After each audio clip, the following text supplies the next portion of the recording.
Good afternoon, ladies and gentlemen, dear friends. We had a presidential breakfast this morning, and about 20 minutes ago, we adopted the program for October. And I would like to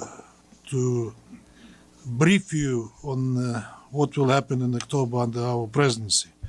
The Council's agenda for October is very packed, and it's most of the time the case with other presidencies as well. The reason for it is a mandate cycle, as we call it, the reports of the Secretary General that need to be discussed, and the resolutions on the respective mandates that should be adopted. This October, the UN Security Council will also travel to Addis Ababa to hold annual joint consultative meeting with members of the African Union Peace and Security Council. That's, an alternating event. This time it's the African Union that hosts that meeting. The two councils are expected to discuss the issues of mutual interest related to the regional agenda. And we, as Russia, are honored to be leading the UN Security Council to Addis, together with our co-leads Somalia. We attach particular importance to the meeting with the AU Peace and Security Council and overall engagement with the African Union and African countries, both nationally and in our presidential capacity.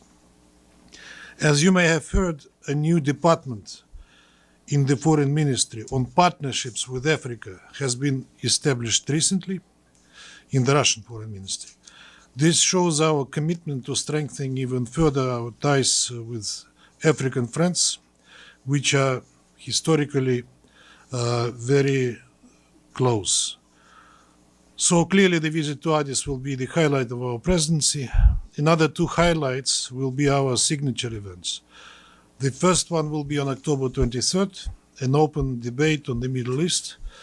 It is a mandated quarterly meeting, but we have plans to elevate its level. The unfolding catastrophe in Gaza will be in the focus of the Council's attention this day, and we expect Deputy Special Coordinator Ramiz Alakbarov to brief the Council.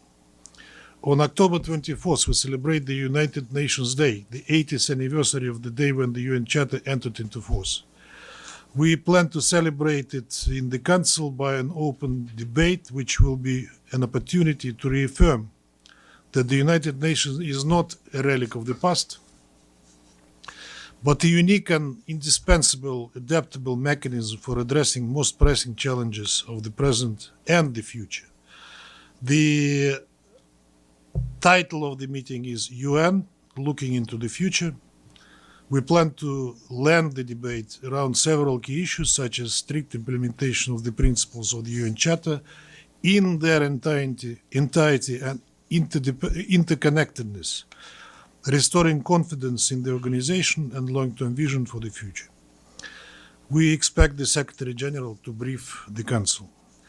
We already see much interest among the member states for this meeting and hope that it will be an engaging and timely exchange. Another highlight, we will hold an open debate on women, peace and security on October the 6th. As you may know, it is the 25th anniversary of the UN Security Council Seminal Resolution 1325. Technically speaking, it is a mandated meeting rather than a signature event, but it will definitely be in the limelight since the topic is very relevant. You know how packed is the Security Council chamber when this issue is being discussed. And you should recall, and I would remind those who forgot, that the Soviet Union pioneered the women's agenda more than 100 years ago, promoting equal rights for women, while in the West they had to struggle for another several decades about it. We expect the Secretary General to brief the Council for this open debate. We also plan to invite two women civil society briefers to share their experiences on the matter at hand, and we will share their names soon. And I can assure you, you won't be disappointed to hear them. Turning to other mandated meetings. After the UN floating holiday tomorrow, we will start our deliberations on October 3rd with a briefing and consultations on Colombia with the new SRSG there, whom you all know very well, Miroslav Yencha. He will present the Secretary General's report. On October 7th, we have a briefing on cooperation between the UN and the African Union. SRSG Parfait Ananga Anyanga will present the report of the Secretary General. We also expect EU Commissioner for Political Affairs and Peace and Security, Bankole Adeoye, and ASG Marta Pobi to brief the Council. On October 8th, we plan to hold a private meeting on Somalia and Al-Shabaab sanctions. We expect to hear briefings from SRSG James Swan, EU Commission Special Representative El Hadji Diene, as well as from my colleague from Panama, Ambassador Eloy Alfaro de Alba, in his capacity as chair of the 2713 Committee.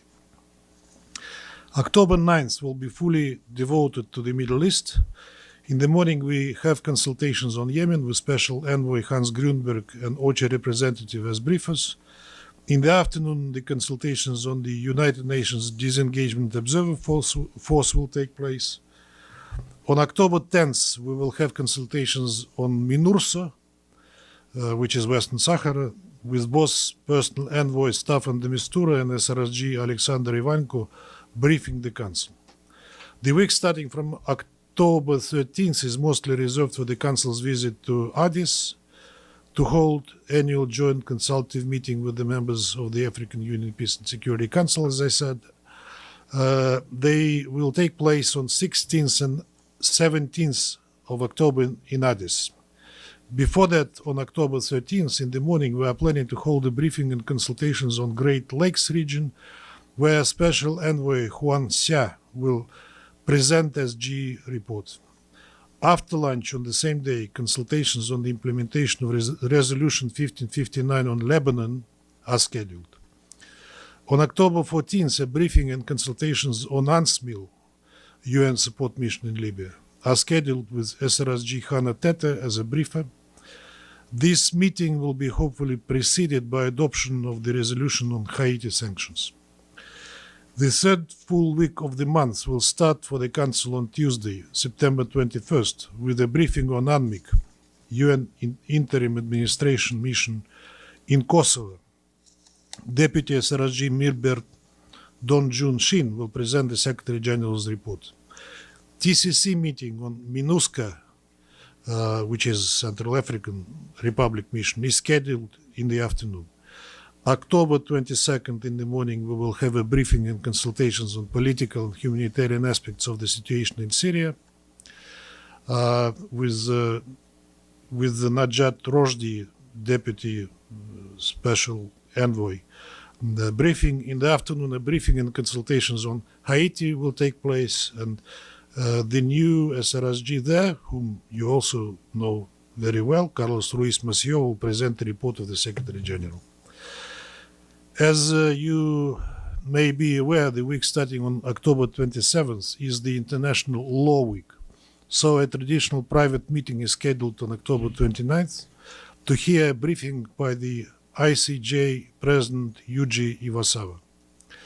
No meetings of the Council are scheduled for October 27th, as we intend to use this day for the spillovers of the two open debates, namely on the Middle East and the UN anniversary. On October 28th, we will have a briefing and consultations on MINUSCA, which is a UN multi-dimensional integrated stabilization mission on CAR, where SRSG Valentin Rugvabiza will present the Secretary General's report. On October 29th, we tentatively plan the adoption of two resolutions on the mandate of MINURSA, which is the mission for the referendum in Western Sahara, and UN VMC, which is the UN verification mission in Colombia. But the actual timeline will, of course, depend on the pen holders. On the last day of our presidency, October 31st, we have scheduled the adoption of the resolution on the authorization of the EUFOR Althea force in Bosnia and Herzegovina, followed by a debate on the same topic. As for the informal wrap-up, the so-called Toledo formula, we are planning to do it on the last day of our presidency, October 31st. As for the working methods, they have remained unchanged for the last 80 years. You know that the Russian presidency is all about following the procedure, enforcing the efficiency, if needed, of course. And we will not hesitate to restore the order in the chamber and demand that delegations respect the decorum. So that's it, dear colleagues. I'm ready for your questions or comments. Thank you, Ambassador. The first question, Valeria Rebecca, please. Thank you so much. Thank you so much, Ambassador, for the press briefing. And on behalf of ANCA, we wish you the best of luck for the busy month ahead. It's Valeria Rebecca from ANSA Newswire. So my question is on Iran. There's nothing on the council scheduled yet, but do you plan, like, I don't know, informal consultation, or do you see the chance of more, diplomatic discussion on the JCPOA and to avoid the return of the sanction? Thank you so much. Our Western colleagues who initiated the so-called snapback, the legitimacy of which we do not recognize, they keep saying that they are open for diplomatic solutions, although they forfeited a diplomatic solution already by initiating an illegal procedure, being serial violators of 2231, by reintroducing sanctions on the transition day of 2023 when some of them expired. You know that Russia and China offered to extend the time of the resolution 2231 to give diplomacy a chance, which they basically killed. We do not recognize the snapback as coming into force. We wrote a letter on the eve of Friday and on Saturday, signed by Minister Lavrov, addressed to the first letter was a joint letter by the foreign ministers of Iran, China, and Russia. The last one I'm referring to, which is of Saturday, it was a letter signed by Minister Lavrov addressed to the Secretary General, advising and warning him not to rush with the implementation of the illegal snapback, not to re-establish the sanctions committee, and not to introduce sanctions that allegedly have been reintroduced. So we'll be living in two parallel realities, because for some snapback happened, for us it didn't. That creates a problem. How we will get out of it, let's see. Today we did not discuss it extensively during the presidential breakfast, but the matter was invoked, I would put it that way. We are not, frankly, happy that the Secretary General rushed to implement the resolution, which has obvious legal flaws, which was stressing all the time. Hi, Ambassador Shudachi with China Central Television. First, wish you a successful month. We also noticed that in the program of work, there are no meetings concerning the Ukrainian issue. As the President of Security Council, how are you planning to solve this issue within this month? First of all, congratulations on the 76th anniversary of the founding of the People's Republic of China. Which happens exactly today. Today at the presidential breakfast, a number of delegations, you guess which, raised the issue, saying that they might be asking for a meeting on Ukraine. We are fair presidency. If that request will come in due form, we will accommodate it, of course.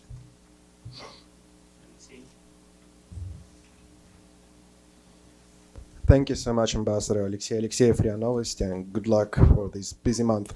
You've mentioned two signature events on 23rd and 24th of October. Should we expect Foreign Minister Lavrov to attend those meetings? Thank That's what we are anticipating. That has not yet been confirmed, but we are looking forward to his participation, and hopefully that will be the case.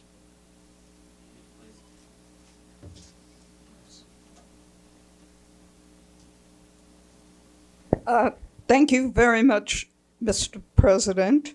A follow-up on Iran first.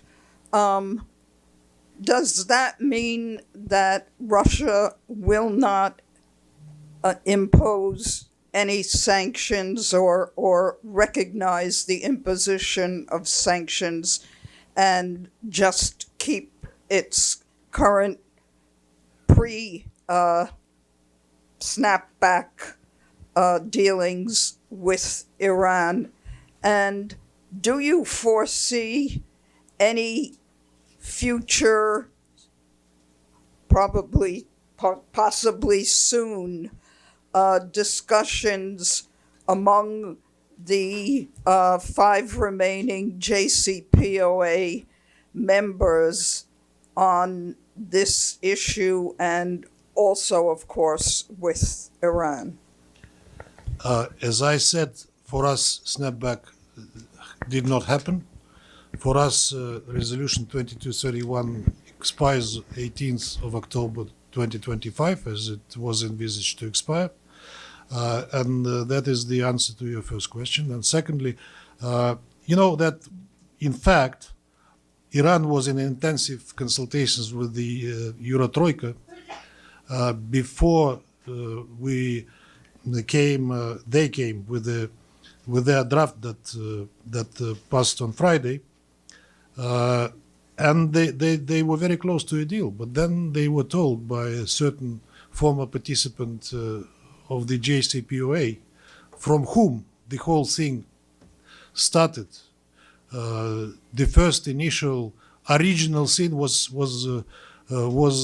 committed by that country in 2018, if you remember it. They told no, and the Europeans said yes, sir, and everything collapsed. Now they keep saying that we're ready to continue dialogue and look for the political solution, but frankly, they demonstrated that they're just cronies and proxies of a country who decides everything. They do not decide it. We are looking forward to direct negotiations, direct, indirect, whatever, those that will bring result anyway, with the United States. As far as we know, such dialogue is not in effect at this time. What will happen, we don't know. But we were saying that this development is really fraught with a major escalation around Iran, because it opens the door for those countries who want to finish Iran's nuclear program, which they didn't finish on June 12th, and that is again another destabilizing factor in the Middle East, which is already in a very bad shape. A quick follow-up. You're clearly referring to the U.S. withdrawal from the JCPOA, which happened in 2018. When you say that snapback is basically illegal, can you explain to us again Russia's reasoning? Is it because of the U.S. withdrawal? Not because of the U.S. withdrawal. U.S. withdrawal happened in 2018, and for the whole year, Iran continued to implement Resolution 2231 and the provisions of the JCPOA fully, saying that they wait for the U.S. to come back to the original participants of the JCPOA. Then Iran started to make its own moves, stressing all the time that it's all reversible, provided the violator will fulfill its commitments. Now, U.S. could not invoke snapback because they are not members of the agreement anymore. Who did is the Euro Troika. They claim, in the resolution there is a provision on the so-called dispute resolution mechanism, which they claim they invoked, which they never did. In fact, they never did. They said that they performed every act of diplomacy to convince Iran to abide, offering it the best solutions they could offer. We know what these offers were, and they were not worth anything that was acceptable to Iran, and we understood it fully. They did not invoke the dispute resolution mechanism. After certain provisions of the resolution expired on 18th of October 2023, lifting sanctions on Iran on certain provisions, the European countries reintroduced them in their national jurisdictions, as well as, if I'm not mistaken, by the EU itself, thus violating the resolution de facto. And now they claim that they did everything they could, and that's why they're invoking snapback. For us, dispute resolution mechanism was never involved. The fact that they reintroduced the same sanctions that were lifted deprives them of the right to invoke any snapback. There is, that in jurisprudence there is this doctrine of clean hands and pacta sunt servanda. The violator of the provisions of a certain legal agreement deprives itself of a right to use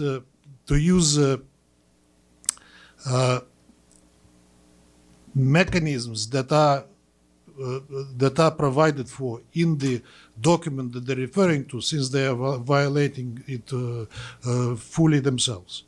You asked also whether the idea of the original participants of the JCPOA is somewhere on the horizon. I wouldn't say so. The Euro Troika is not very much eager to talk in this format, not only with us but with China as well, and that is explicable to us. Besides our political problems in other areas, because they know who is calling the shots, and the US is calling the shots, and they listen to them and catch every hint or word that may come from the US administration.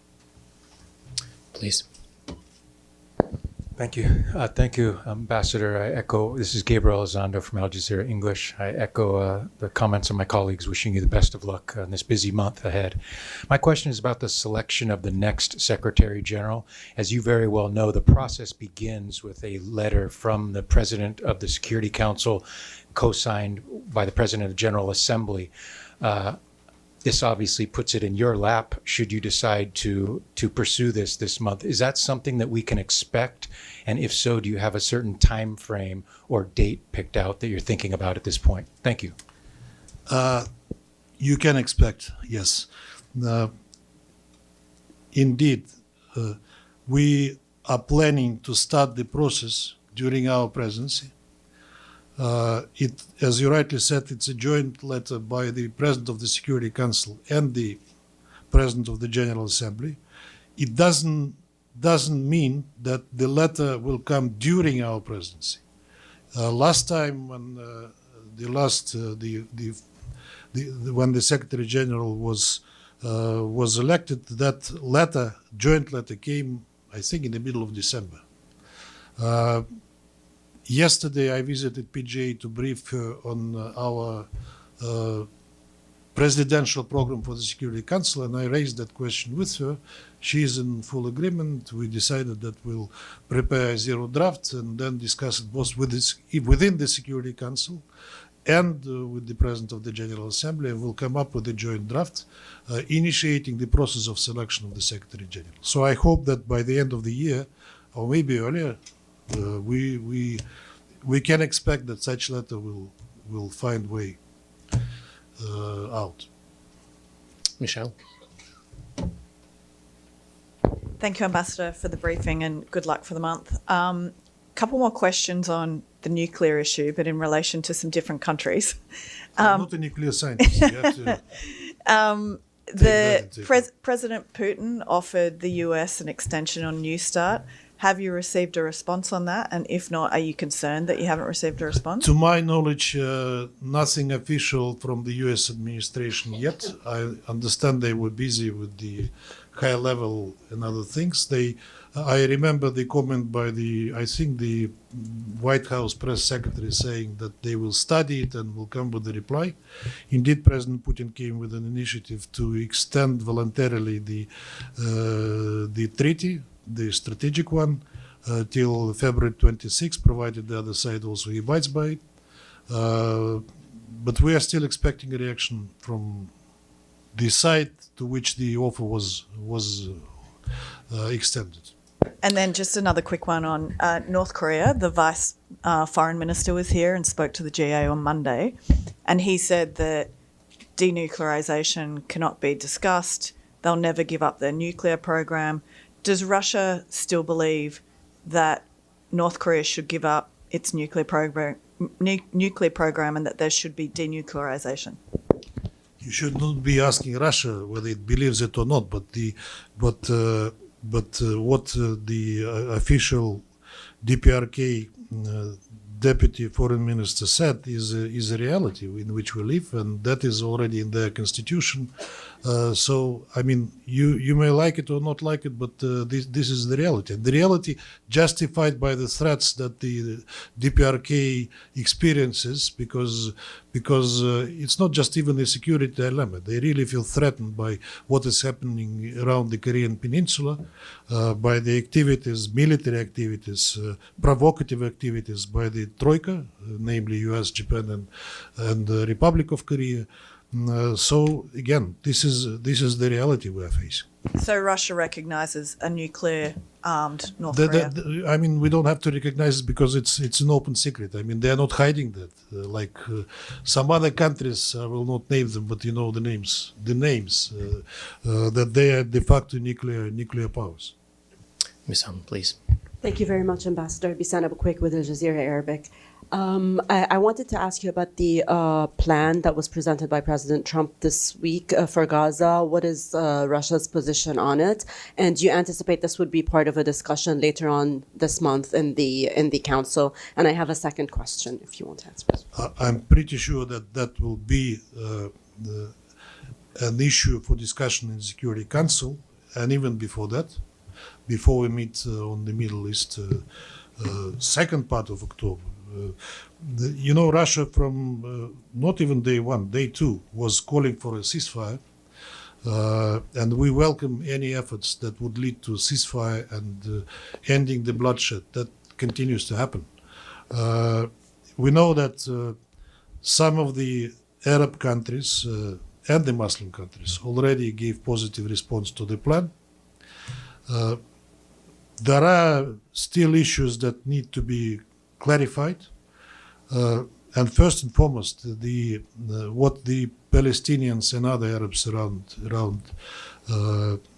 in the region are thinking about that plan. One thing that transpired immediately is that not many Arabs are very happy with the role Tony Blair will play in the whole exercise, because they consider him the warmonger and the guy who ignited the whole region with the Iraqi war. He was, the staunchest supporter of the U.S. invasion. So let's see. We need the reaction first and foremost. But if the bloodshed finishes and the ceasefire finally comes into force, we would only be happy, because too many lives have been really wasted, lost, killed. And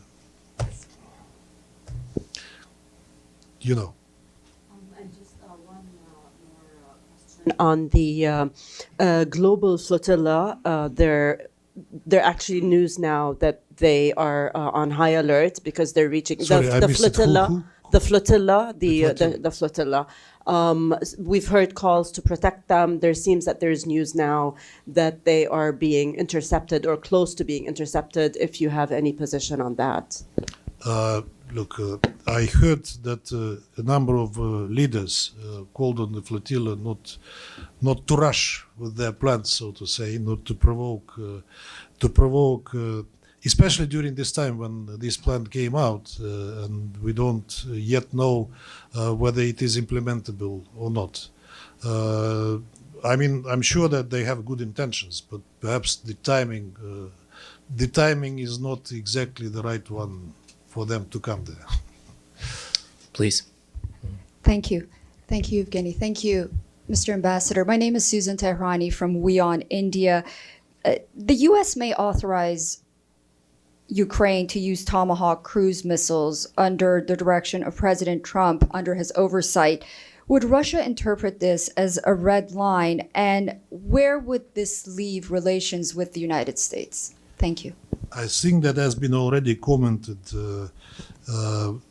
in particular by Minister Lavrov, who said that first of all, it's not a done deal. It's not the fact that they really will transfer Tomahawks to the Ukrainians.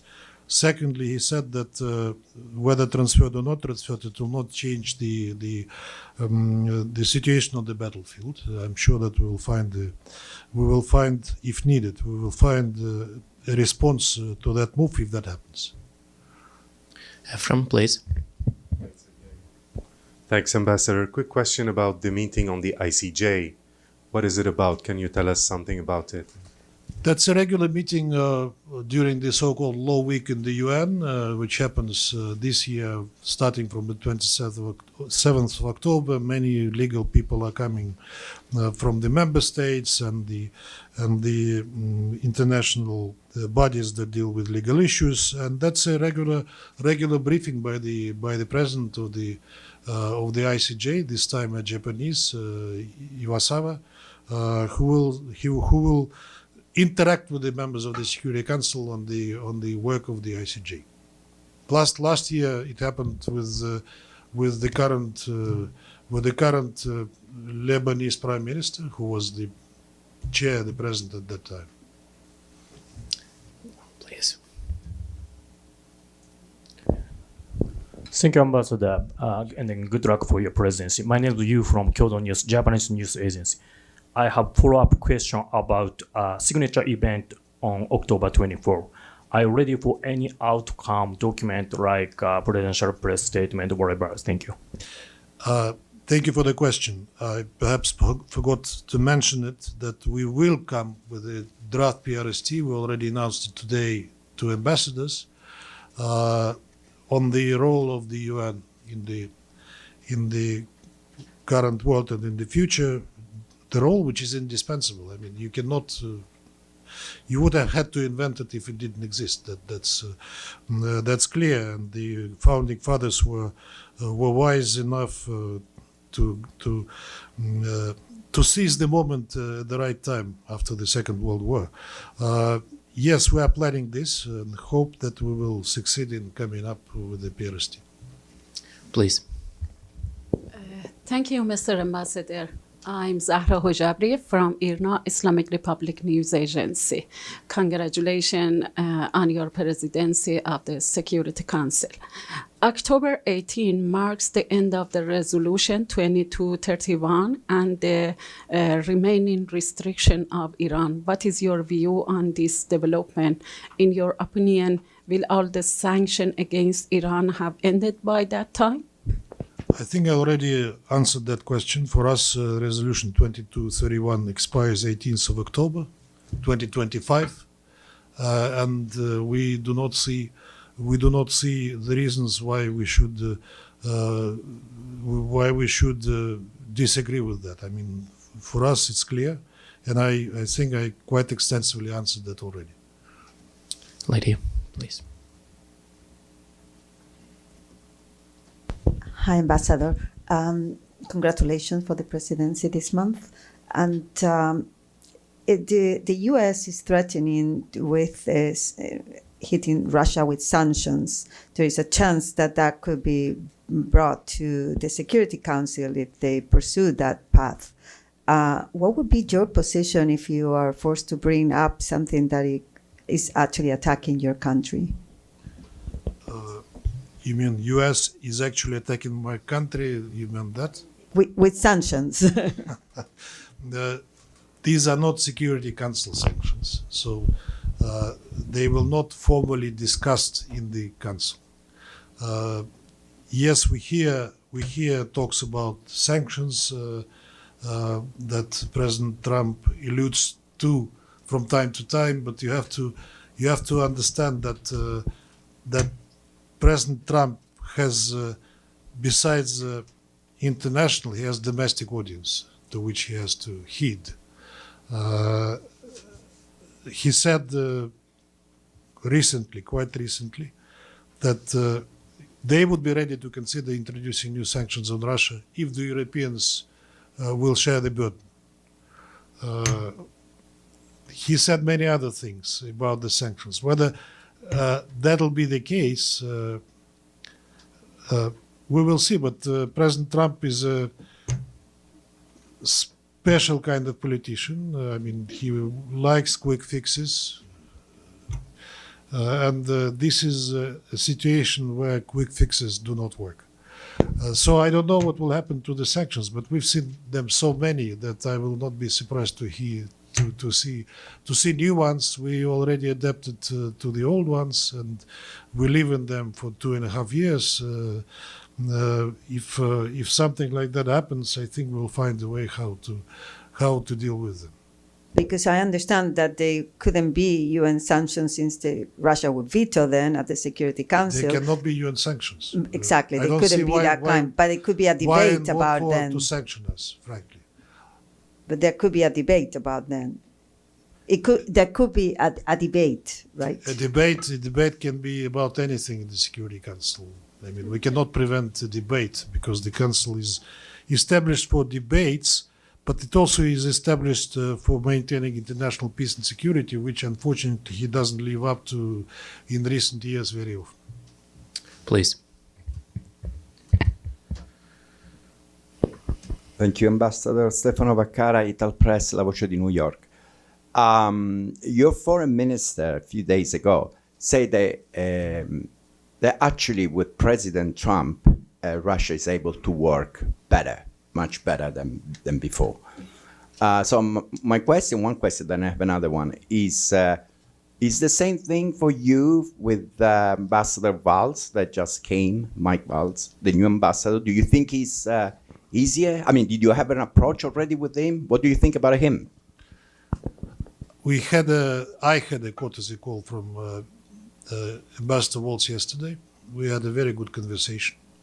We pledged to work together. As you know, when Lavrov met Rubio and Waltz in Riyadh, Marco Rubio said to him, look, we are two nuclear powers with the ability to destroy each other 10 times or more. And of course, not all we see many things differently, and we have to recognize it. But it's stupid not to talk even about the differences. And there are areas where we can work together, and we will be gladly doing that if our positions coincide. Same I can apply to our cooperation with the US here in the United Nations. You may not notice it. You may see differences more often than agreements which do not become public that we have with the US. But of course, you're looking as with your sharp correspondent eyes, you're looking for the differences and for the hot subjects. But we had a very good meeting, and I hope that will be the case during his stay here. To give you an opinion, about Mike Waltz now would be a little bit too premature for me, but I liked the way we talked. I liked him, and I think that was maybe it's a bit self-flattering, but I think that was reciprocal.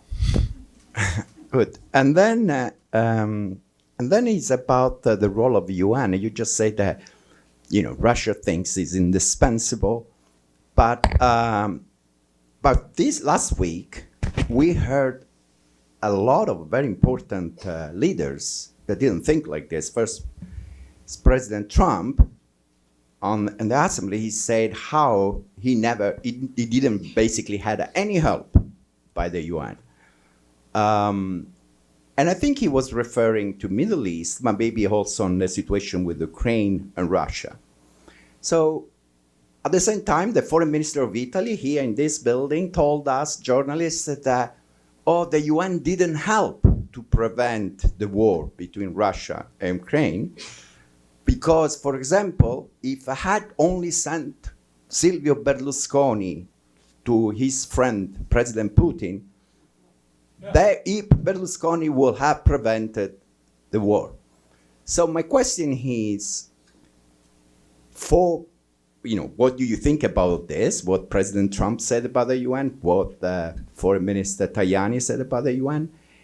And if you think what the UN really has to do, and especially this leadership, the leadership of this Secretary General, what should do to help President Trump, whoever wants peace between Russia and Ukraine, what should do that didn't do yet?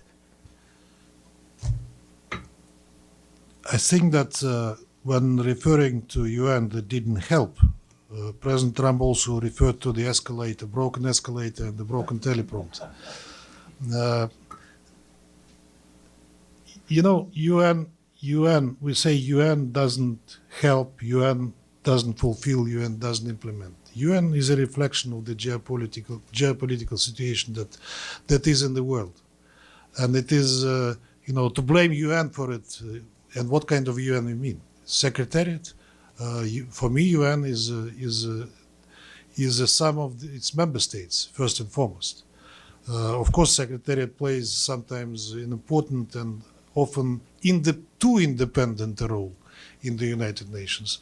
But UN are member states, and if member states cannot agree on anything, it is unfair to blame UN for it. Margaret Thatcher said once that if you want to blame UN, go and look into the mirror, because it's about you.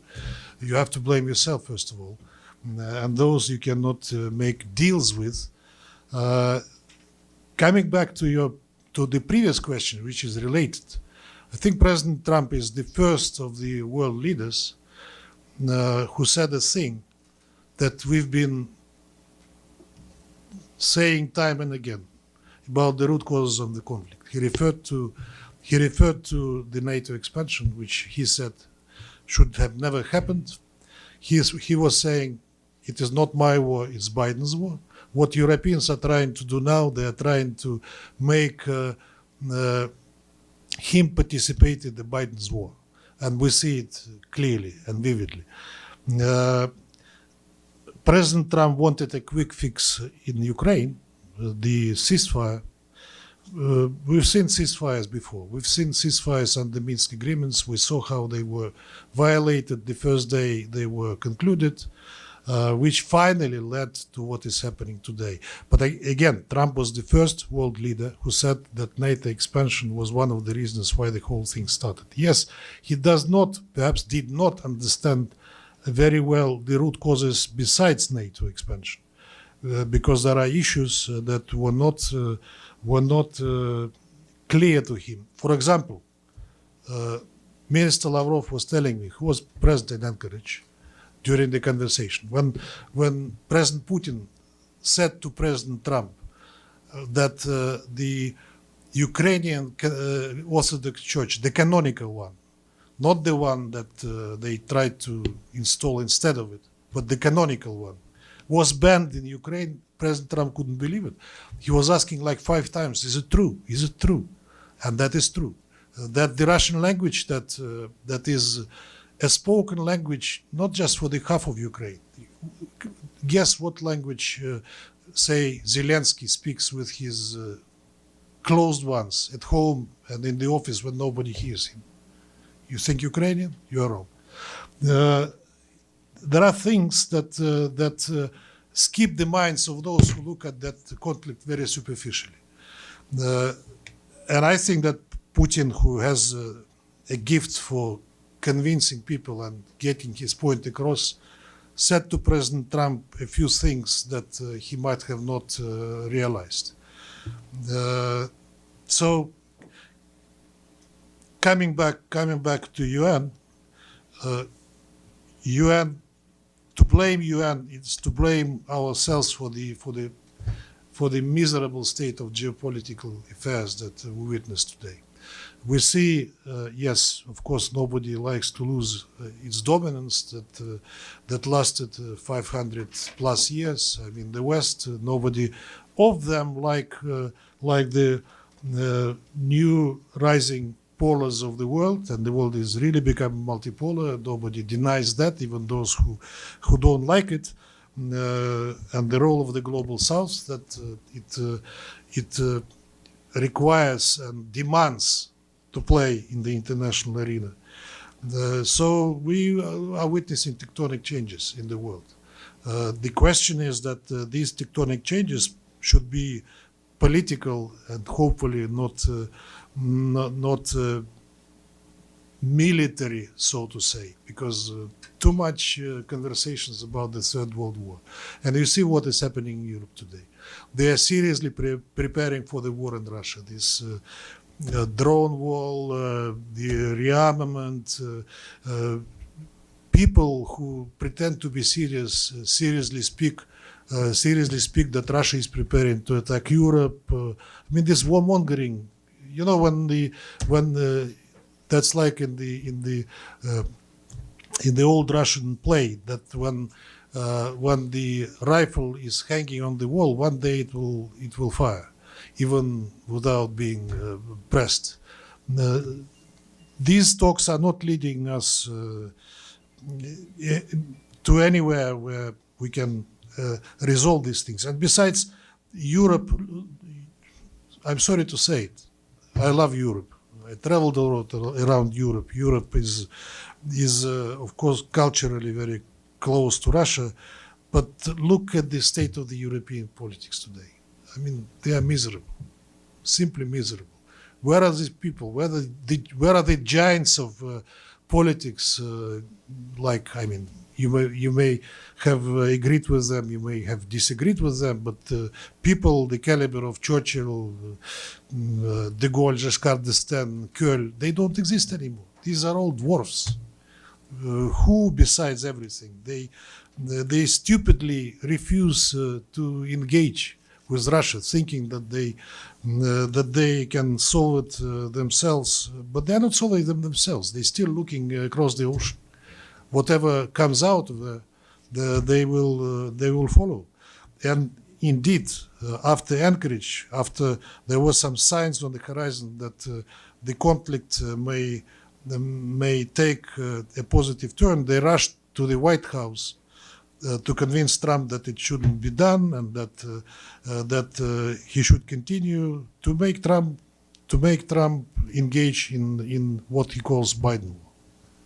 Ambassador, just because you didn't answer one question, if you thought Berlusconi, the friend of President Putin, because let's remember that Berlusconi wanted Russia in the NATO, within the NATO.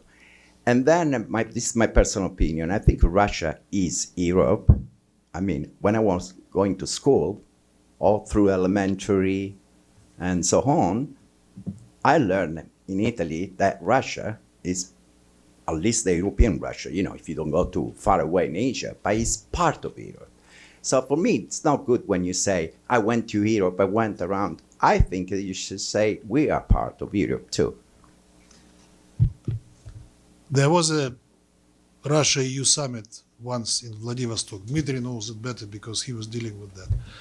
And I do not recall who was then at the head of the European Union when there was this summit there in Vladivostok, which is Far East. And he was saying, I cannot believe it. I'm in the Far East in Vladivostok, but I feel myself in Europe. Partly an answer to your question. On Berlusconi, look, I think Berlusconi is an intelligent man, despite being very charismatic and a character, and I don't think he would try to convince President Putin in the things that President Putin is convinced himself. I think that it's much more probable that President Putin would have convinced Berlusconi about his position than otherwise. Lenka, please. Thank you very much, Ambassador. Good luck with your presidency. Further on the cooperation with the new U.S. Ambassador White-Maltz, if you may, we are just very curious. I know it's a bit forward-looking, but what are the areas you expect to see that you can cooperate on? We know that the Foreign Minister Lavrov said some of the areas are, for example, energy and space. But what are the areas you foresee in the Security Council? Thank you. I'm not directly responsible for energy or space exploration, but here in the UN there are, well, across the board, first of all, we cooperate. Cooperation doesn't mean agreement all the time. But one thing which comes to mind immediately is Syria. We are both pen holders on the Syrian file with the US, a long time. Secondly, we have many things in common on the understanding of the say, energy transition. I like the US position, common sense position on the gender issues, on climate. Perhaps it's a little bit too radical how President Trump presented it, but in essence, you cannot make an idol of that thing. You know, as he rightly said, there was a climate. How did they call it? Not him. But it was a term. Climate, weather. I forgot the name, but I mean, even the term climate change appeared. Sorry. He did call it a scam, but I'm not talking about the scam. I say that even the term climate change surfaced quite recently in the discussions. There are many things that Americans are taking very common sense wise, and that is something that we can always cooperate with them on. In the Security Council, again, I mean, one thing where we differ with them in the council, and not just us, but I think the rest of the council, is the situation in Gaza, of course, and in the Middle East, how they see it. Let's see what will happen out of the recent President Trump's plan on Gaza. Hopefully, it will work. But before that, you know that they vetoed resolutions on Gaza, which were humanitarian, which called for what they always insisted on the release of the hostages, etc. They still vetoed. Perhaps, hopefully, President Trump's plan will make a difference. There are other issues which. In fact, all the issues in the Security Council we discuss with the Americans. They cannot avoid it. We cannot avoid it. So cooperation is across the board. The question is not on all the questions we come to an agreement. Thank you very much for coming, and thank you for all the questions.